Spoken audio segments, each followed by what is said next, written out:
Welcome back, guys. Today's video is going to be covering how to change your camshaft adjusters and your camshaft tensioners, your upper tensioners on your 3.0T supercharged engine. This is a video that we recorded a few weeks ago with myself and Michael Soignier, aka Audi 3.0 work. So if you want to learn how to do this on your own at home, check the video and hopefully we can guide you through it.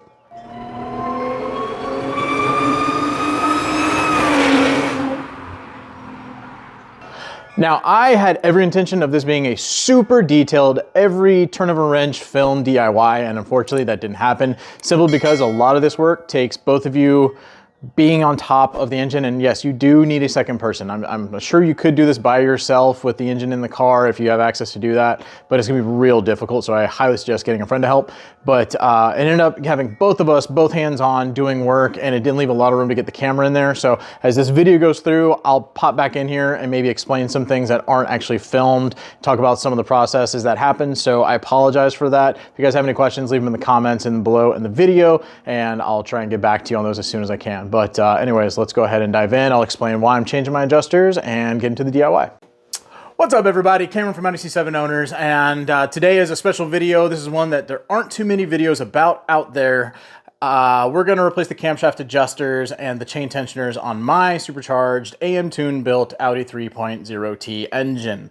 If you've been following the channel, you know I just got this engine put in. So the question is, why am I already replacing these? So basically, when my original engine blew while testing the MRI 1900, I was not prepared to be replacing an engine. I had plans on rebuilding one at my own pace while I was testing on that original engine, but I did not have a built engine ready to go. I didn't have a full ready to go replacement engine, and so I had to think fast and come up with a solution fast. I got set up with Alex from AM Tune via Jackal Motorsports. I was super gracious to have been put in contact with him, and I told him, I was like, I would love a built engine. I would love to do every bell and whistle, but I just don't have the funds for that. So what can I do to save some money? And one of those was identifying parts on the engines that I just did not need to replace. The camshaft adjusters are $750 a piece on this engine. And I was like, those never go bad. I'm totally fine reusing those. And the replacement engine that I used from Michael Soignier, who's going to be helping me do all this work today, that engine had 200,000 miles on it, and I truthfully just didn't even think about the camshaft adjusters. I replaced the tensioners, I replaced the guides, the chains, all that's brand new. The only thing I didn't replace back there were the camshaft adjusters. And the reason we know they're bad is in doing data logs, camshaft on bank one, the intake camshaft is not happy, and through other diagnosis, working with Alex, we've isolated it to that camshaft adjuster. So that's on me, 100%. If you were to go to Alex from AM Tune and say, hey, I want a built engine, and you pay for him to do that work, you're going to get brand new everything. This was me trying to do some cost savings, and so everything else, in the timing wise, is brand new. But so anyways, that's what leads us here today. The reason we're also doing the chain tensioners and guides is, why wouldn't we when we're opening up the back of this engine? That is something that I feel like I would be remiss and stupid if I opened it up and, like, let's say one of those brand new tensioners, something's wrong with those, just, unlikely, but maybe it happened. I feel really dumb if we do all this work to replace this stuff and we're back there and we don't, swap those out. So I got brand new OEM tensioners as well to go along with the camshaft adjusters. Just a real quick disclaimer, we are doing this on my car with the engine in the vehicle. The only reason we're able to do that is because of a couple things. When I rebuilt the engine, one or two things that I did, I deleted the secondary air intake system, which is what, gets your catalytic converters up to an operating temperature fast enough.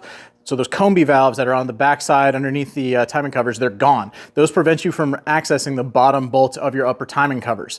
So that's one huge thing out of the way. And then secondary, I don't have the OEM catalytic converters. I've got long tube headers, which also frees up more room to get back there and do the work. With those two still in the car, on an OEM car, you're gonna have a real hard time trying to do this work. It's not impossible from what I've been told, especially on C7s and even B8s, but it's gonna make it a lot more difficult. So just keep that in mind.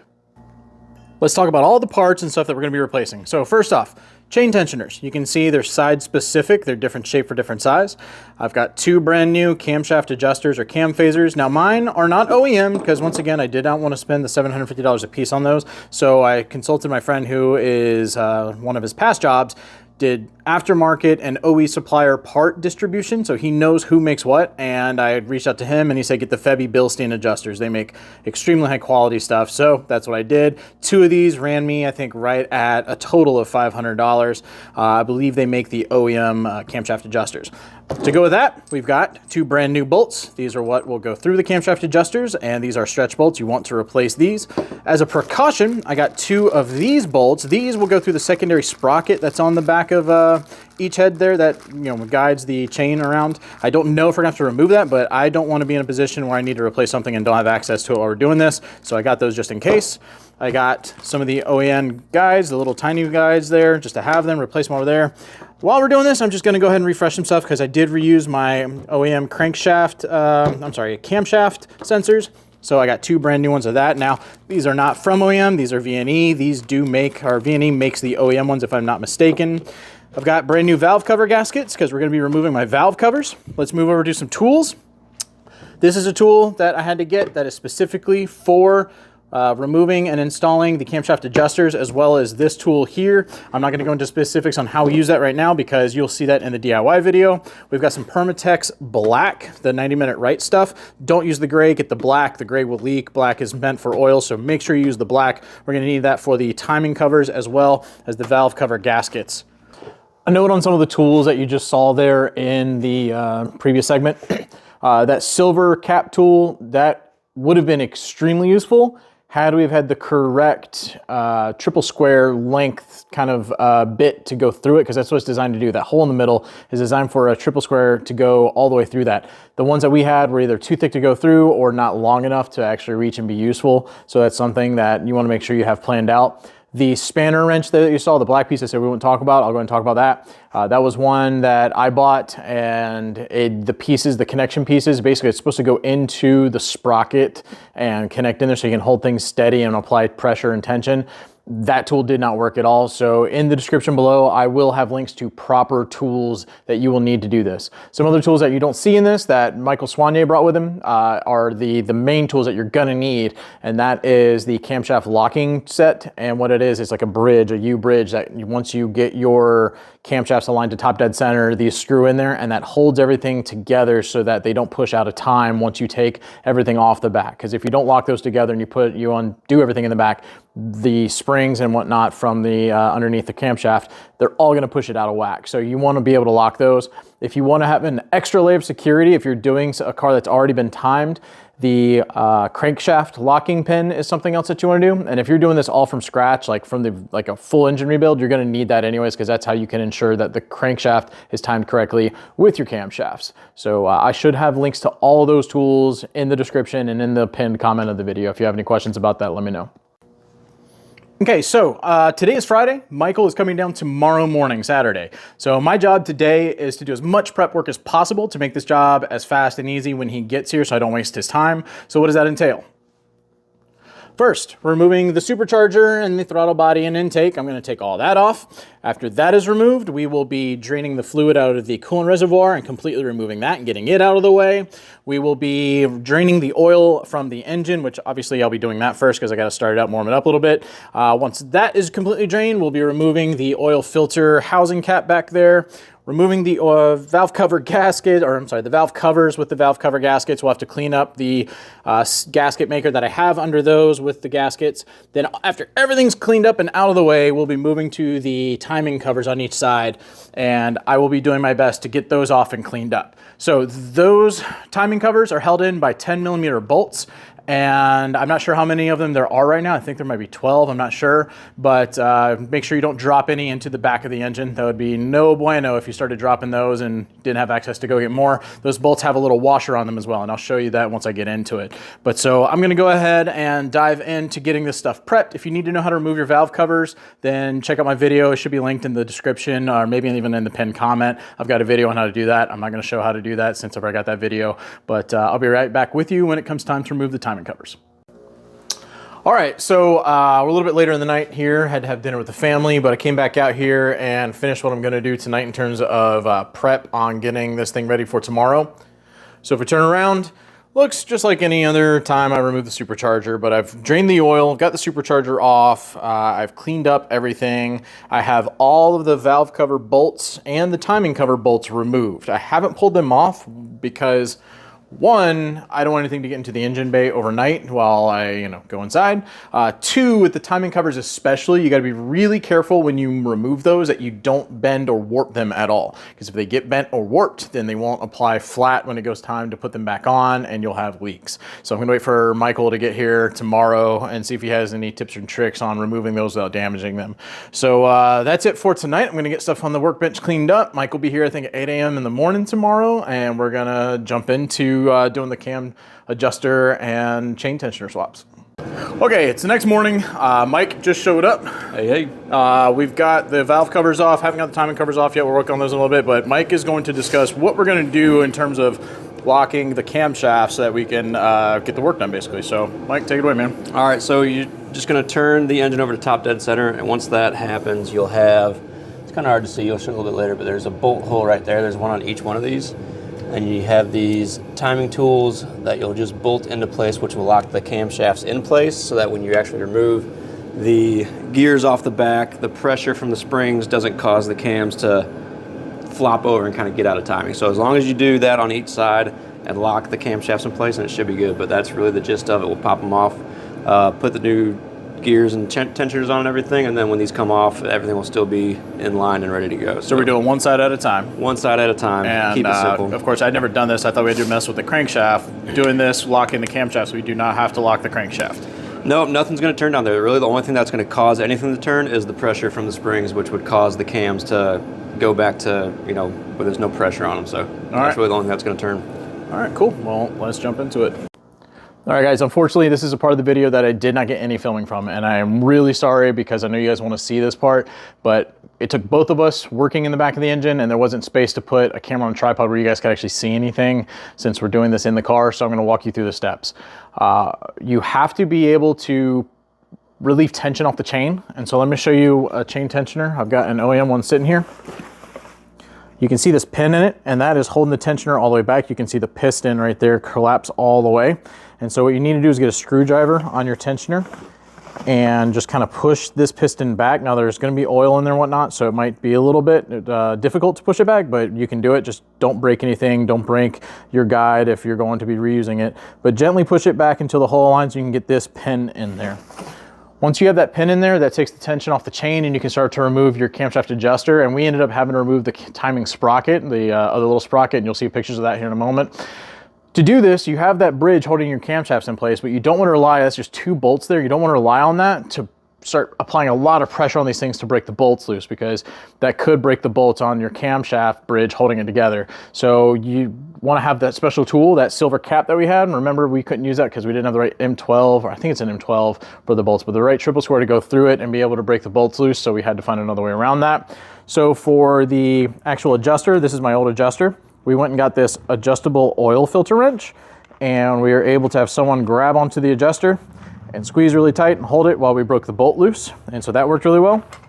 And then on the sprocket, you really want to have that correct spanner wrench tool that we showed in the video in the beginning. We were able to use it to break the bolt loose on the timing sprocket. We weren't able to use it when it came time to reinstall it, unfortunately. I'll talk about that later, but we were able to use it to loosen the bolts on that. Once you have that, you can take the bolts out, lift the chain up and pull those off. They just pull straight back and off, and set them somewhere safe, to while you get everything ready to reinstall stuff. All right, so getting the adjuster on the adjuster, you'll have this notch here, which is the timing mark. And that needs to line up inside this window here, just kind of where this metal is shaved off and finished. And the biggest reason for that, the timing on this, is going to be your oil holes in here. The passages on the back of the cam, it's maybe kind of hard to see. You have 3 holes on the back of there that need to line up with those, or you're not going to get oil in here and doing all the jobs. So that's the big reason for the timing on the adjuster. You can't just flop it on there any way you want. Because if you don't get those holes lined up, it won't do the variable valve timing correctly. Yeah, you will not have that oil pressure supplied to there. So really it's just going to be a matter of kind of back and forth, moving it tooth by tooth, making sure that you're lining up in that area once it's all said and done. And from the looks of it, I got it on the first try.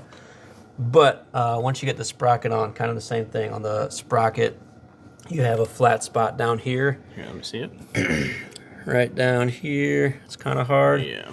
But then on the back of your sprocket, you'll have this little dimple there, and that needs to line up on that spot because these holes need to line up on the cam correctly to make sure that you get the actual grip on the cam. All right. I'm just gonna thread it in there a little bit so that we can get the other one on there. Okay, let's thread it on. All right, so Mike, right now what you're doing is once you get the sprocket on in the window correctly, you just get the bolt back in and you slowly tighten it down to make sure it sets and doesn't bind up, right? Yep, because those nubs that we saw on the back there, when you have, because there's a window, when that mark, it can be in the window, but those little nubs may not line up with those holes. Gotcha. So you really have to get the window and make sure that those nubs are lined up with the holes. So I'm slowly tightening this bolt down just to make sure that that gap closes. Because it's kind of hard to push it all the way on by hand. Gotcha. So we're just gonna get a little leverage on there and it should be good to go. But as long as that goes on, then we'll torque them both down and pull the pin. I was gonna say then after that, all it is cleaning up the surface and sealing it back up. Seal it back up, that's it. Awesome. Okay, so here, as Mike says, comes the fun part. Now we're going to be torquing down the camshaft adjuster and the exhaust camshaft sprocket. And you have to do this in a particular way and a particular sequence. So we're going to start with bank one. Bank one is the passenger side, bank two is the driver side. So you know, if you're unfamiliar, your camshafts, the upper camshafts, the one taller in the engine, is your intake, and the bottom ones are your exhaust camshafts, just so you know.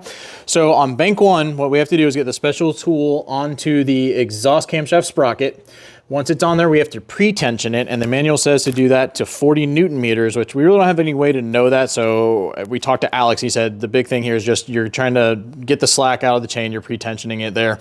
Once you have pre-tension on it, you will torque down the intake camshaft bolt to 80 Newton meters first.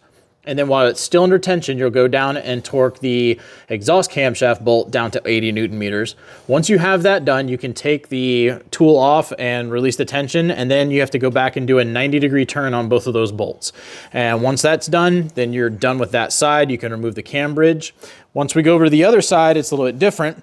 You're going to pre-tension from the intake camshaft, so from the adjuster here. Once you have that pre-tension on there, you're going to start by torquing down your exhaust sprocket bolt down to 80 Newton meters, and then you will go and you will tighten down the intake camshaft bolt to 80 Newton meters, obviously with the cam bridge in. And once that's done, you can remove the tension and do the 90-degree turn on both of those. Now, one special thing, this is not a full ground up build. It's already been timed, so we're not using the crank pin. We don't need to because it's already timed correctly between the crankshaft and camshafts. If you're doing a full build up, you have to make sure that you're at top dead center and use that crank pin to make sure nothing's moving. But Alex did give us a tip just to double check. Yep. I don't know if I'm gonna be able to show you this. I think you might be able to. Let's see here. Let me get it on this side. Yeah. So I'm gonna point the flashlight. Actually touch it. There's actually a light at the end of the flashlight. If you press the button a couple times, press it two more. One more. There you go. There we go. All right, so just to make sure, since we're not using the camshaft locking pin, right there, kind of like, crankshaft locking pin, right there at the end of the light, there is an idler pulley. So what we're gonna do is we're gonna make a mark on a tooth of that idler pulley, and then right above it is the tensioner, so we're just gonna put a mark on that. And then while we're going through the process, as long as there's not a change between those two marks, that means the camshaft, or the crankshaft did not turn at all, which means everything should be good in place. So it's just kind of like a fail-safe just to make sure that there isn't turning, but there should not be any turning between the crankshaft with what we're doing. Yep, so we're gonna go ahead and get in there and try this. It's gonna be difficult to show you every little thing back here. Obviously, if you're working on this, you're familiar with what's going on back there. But we're gonna go ahead and start working on this, and if anything else weird pops up, we'll let you guys know about it. When it comes to, especially bank two, you're gonna have to have this tool. There are ways around it, but this tool is like $25. There'll be a link below, and I'll have a link to that special tool there as well. But basically, this is going to go onto the back of the adjuster. I'll move this out of the way. and it locks on there, and that's how you can pre-tension. You get a box wrench on this, you pre-tension it, but what you have to have is an extended M14 triple square that can go through this and get to the bolt there so that you can tighten it while it's under tension. So it's definitely worth it to have the correct tools, and so I'll try to have links for all of this stuff down in the description.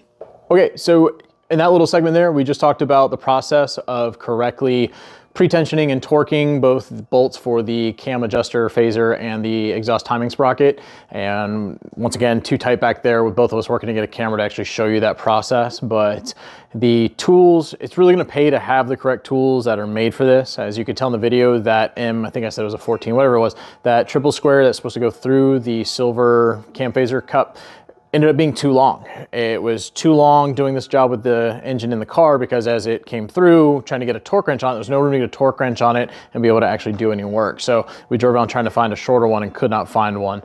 But yeah, so hopefully you don't encounter those problems. Additionally, that spanner wrench we use, the pins that go from the spanner wrench into the exhaust timing sprocket to hold it in place didn't fit right in conjunction with a torque wrench to get down there and actually tighten something. So we figured out a way around it that worked for us to do the pre-tensioning. We used that oil filter wrench to hold on to the cam phaser, to hold it on the driver's side. It worked really well to pre-tension it and to also tighten it down. When it came to do the 90-degree turn, that final 90-degree turn, you can take the cam bridges off and do it, but I left the cam bridges on, we did, and we still held things in place just in case. God forbid, we do it and it moves something out of time. We just didn't want to take a risk, but we were able to get that done. But anyways, we wrapped it up with Michael Swanay. It was awesome that he came down here. Thank you so much, Mike, for coming down and helping me with that. But after this, it's just about cleaning up everything and putting the timing covers back on and applying RTV correctly. And I'm going to show you guys how I did all this next. Let's talk about how to remove the old RTV from your timing cover as well as from the back of the engine where the timing cover sits.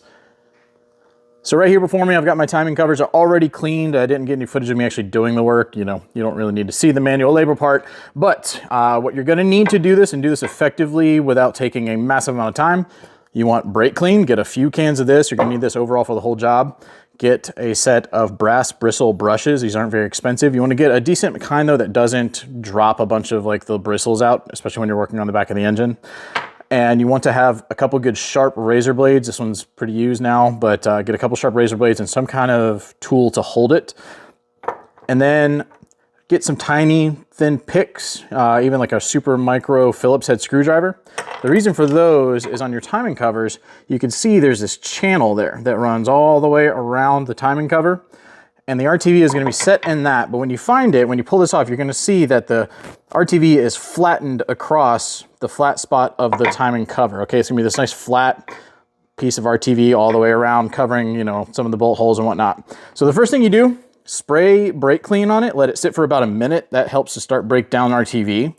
But what you do is keep it wet, because the wet from the brake clean not only breaks it down, but it also helps your razor blade glide. And you want to take your razor blade, brace, hold onto your cover, and then get a good angle, get underneath the lip of the RTV, and then slowly slide it off. And if you feel super resistance, just stop and kind of readjust your razor blade, keep it flat. Then when you come to each of the bolt holes, there's a little bit of lip of metal, so it'll actually, it'll hit this and stop there. But just kind of go over it and just get that top layer off. After that, spray it back down with brake clean, get this micro Phillip or some kind of a thin pick, and start running inside that channel and breaking up the brake clean. Maybe use the razor blade again after that. If not, go to your brass bristle brush, because brass is safe on metal and won't really tear it up at all. You can see there's not a whole lot of scarring on this, and I brushed the crap out of it with one of these. But that'll start breaking up the RTV. Keep spraying it, keep it wet with brake clean, keep rushing it, pick at it as you need to. And on occasion, take your dry vac and clean everything up. That worked really well. I got both of these completely cleaned in probably about 30 minutes between the two of them, which is not bad. Now I'm about to go to the back of the engine, and I'm going to be getting the rest of the RTV off the back. The good thing for me, all the RTV, almost all of it came off with the timing covers. There's very little on the back, so it shouldn't be terrible. But we're gonna talk about, I'm gonna try and get some video of some things you need to be aware of in the back of the engine, because you don't want any of this RTV falling into the bottom of your motor, because then it can clog your oil pump pickup screen and starve your engine of oil. We don't want that to happen. So we're gonna take a couple safety precautions I'll get some video of and tell you about just some things to look for. All right, we're here in the back of the engine, and I know it's kind of an awkward filming angle. I apologize for that. But we're looking at the top of the engine down. You can see on the face there's not a ton of RTV, but there is definitely some still. I'll try and get, you know, some footage of it. You can see it all the way around. Luckily on the bottom, not too much. But as you can see here, the top of the engine right here is inset compared to the bottom, right? So as you start to get around the edges, if you scrape stuff and it falls, it should fall outside of the engine.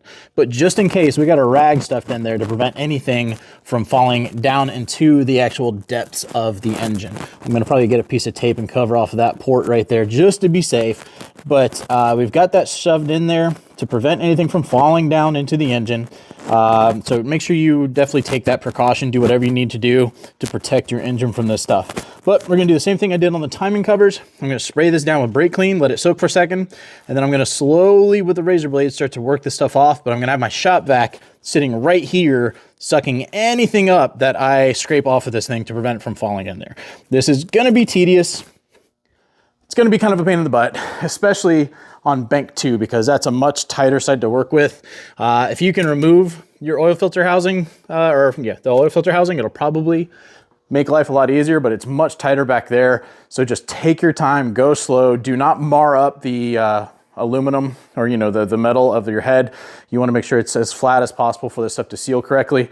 So I'm gonna get that done, and then we'll talk about how to seal these things up with the RTV and the best way to maneuver these timing covers back to the engine, and another little trick to help you get these on there without screwing stuff up.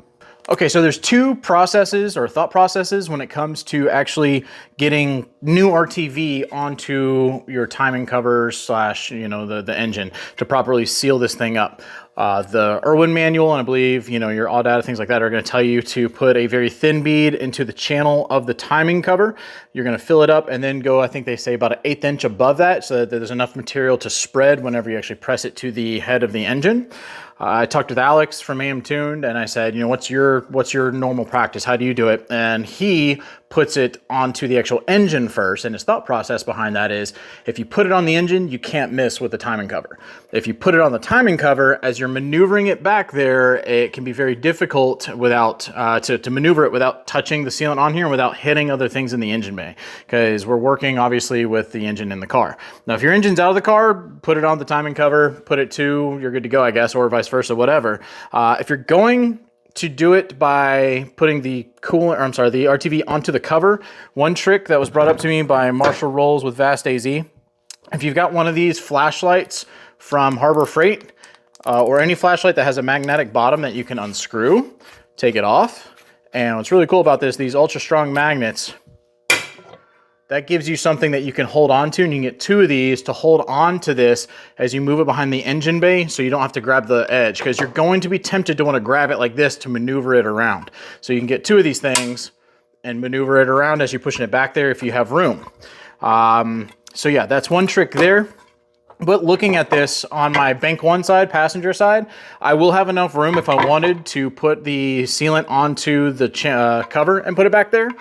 But on the driver's side, bank 2, I'm absolutely not going to have that room, especially with the oil filter housing there. I'm going to have to put the new RTV on the head of the engine and then maneuver this back there, because there's no way I can get this back there without hitting a bunch of stuff until I get it into place. Now, the other part of this with your timing covers, getting them back on there, whether you put the RTV on the cover or on the engine itself, is getting the cover over the bolt holes and getting a screw started to hold it in place. You're gonna have to get 2 of them so it doesn't slide. You don't want this sealant to slide. You especially don't want any to drip down into the actual engine and get on your chains or your guides or anything like that. So another suggestion from Marshall Rolls with Vast AZ, and this is very, very smart. You can either take a screw that's the same size as the ones that hold this on, or you can take it to your local hardware store, get it measured, and you can go get a couple studs. And that's what I've done here. I've got these 2 studs that I'm going to put into the back of the engine. I'm gonna have them across from each other. That way, when I get my cover back there, I can just slide them onto there and press it up against the engine, and it won't move at all. And then I can go in and I can get all my screws finger tight to where it holds in place, and I won't have to worry about it smearing anywhere. So I'm gonna go ahead and set these into the back of the engine to get ready to get this all done. 2 other things you wanna do before it comes time to actually sealing this up. The first thing, These covers can have a tendency to warp. Now they are very strong. They're not dainty or anything like that, but you want to take these and lay them on a flat surface, such as like a flat floor or something, and make sure when you do that, you don't hear like a sound of them moving around. You want them to lay nice and flat. That way you know that when you put it to the engine, it'll be nice and flat and you won't have to worry about there being any sealing issues. The other thing is you want to take them and practice getting it back there and figuring out how it aligns. So take your cover while there's no sealant and come back here and mess around with it and just practice getting it on there. Whether you're doing the studs or not, you want to maneuver it, especially on that side where there's not a lot of room. You want to practice knowing how you're going to get it back there so that there is no surprises, so to speak, when you go to maneuver these back there, because you don't want to handle it a whole lot. You especially don't want to smear your sealant around and result in potential leaks once you're done. Let's talk about your screws. These are the ones, your timing cover screws.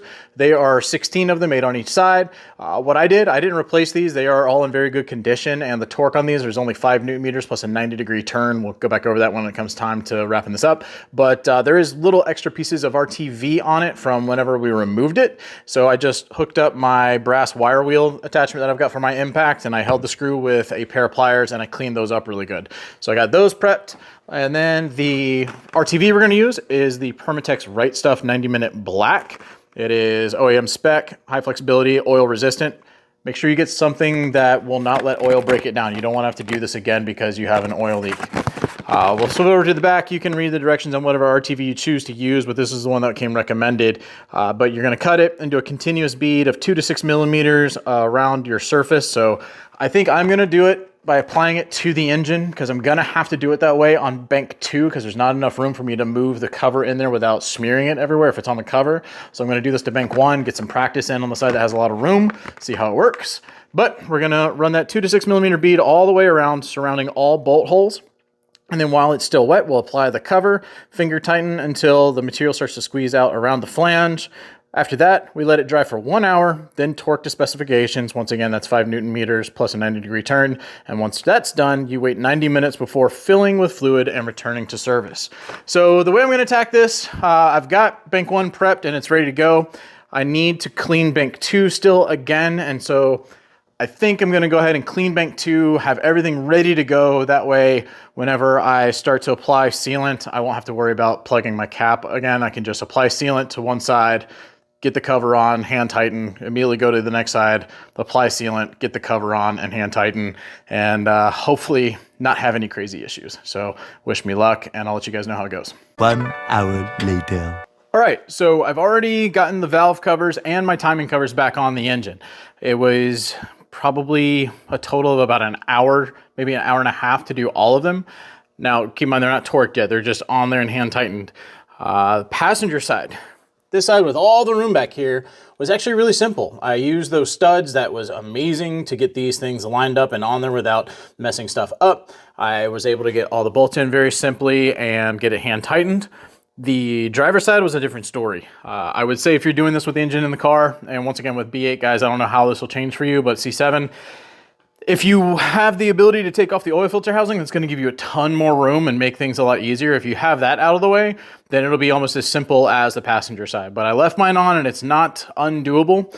One of the things that I did, I unclipped some of the wires back there to be able to push those out of the way. I've got the coil pack thing zipped up out of the way. I made as much room as I possibly could, but getting back there, I would say you definitely need to put the RTV on the engine instead of the cover, because with the oil filter housing there, there's no way to get that cover back there without scraping on something.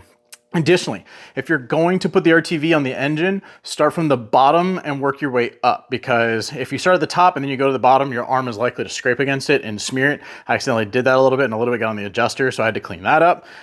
So yeah, start at the bottom, work your way up, take your time. It's a lot of really awkward angles, leaning over the engine, hurt your back, your handle starts shaking as you're squeezing the RTV. That brings up another point. The RTV, I got this tube, not a huge tube, but when it's full, it's too big to get your hands behind the engine comfortably, especially on the passenger side, to be able to maneuver it and squeeze it out without getting it everywhere or doing it accurately. So I squeeze some out when I put on my valve covers. And a lot of people are going to say that I shouldn't do this, but Matt Barrington put me onto this trick, and a lot of other people do it. I just put a thin bead of the same RTV on the rubber gasket that connects to the valve covers and press that on there. He's had great success with it for 15 years. He told me other people have been doing this. So I did it when I first built the engine up and worked great. Obviously only had 5,000 miles on there, but there's no signs of any kind of leak whatsoever. And so I did it again, and that amount that I squeezed out doing that allowed me to be able to get this tube back behind the engine to get the RTV onto the timing edge there so that I could get the timing covers on. So now I have to go through and torque it, and torquing for the timing covers is 5 Newton meters plus a 90-degree turn. There is a sequence of proper bolts to torque when it comes to the timing covers. I'm gonna have hopefully a screenshot somewhere here taking up the page that shows you, and you can see the numbers are enabled 1, 2, 3, 4, 5, 6, 7, 8, and they start at the bottom, kind of work their way around. And so you just want to follow that sequence. They do it that way for a reason, I suppose, but that's what I'm gonna do. But yeah, there will also be a link in the description to the entire Irwin manual for this engine, so you can use that for anything else, but you can also go look up these pages as well. And if you don't have room back there to get a torque wrench, that kind of stinks. You're just gonna have to ballpark it. Just don't over torque them and don't snap any bolts. So just be really, really careful. And that's what I'm gonna go do. I'm gonna torque those. I'm gonna torque the valve covers, and then after that, it's just putting the car back together. And then I'm gonna let it sit overnight before I put any fluids in it. So that pretty much wraps up this DIY. It's more of a guide than a DIY. I'm so sorry we weren't able to film every little thing in perfect detail for you guys like I usually do. It was just spatial constraints, and having to have both of us hands on the whole time made it really difficult. We had a couple wrenches thrown in our gears, figuratively, not actually, but yeah, we had some things that I'd never done this job before, so it was a really great learning experience on my end too. Links are going to be in the description, in the pinned comment for you guys. Check out that should be links to tools and other videos, things that you might need.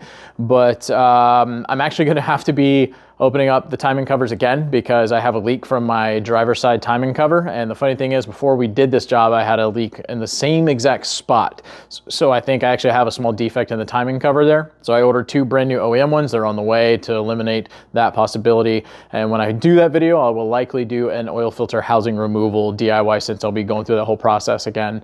So something for you guys to look forward to. But anyways, if you can, subscribe to the channel if you like what you see. If you really like what you see and you want to help contribute to the channel, consider joining up as a member. It's $5 a month, has a ton of perks. We have a video on that, but in any case, I'll see you guys on the next video, and hit me up in the comments if you have questions.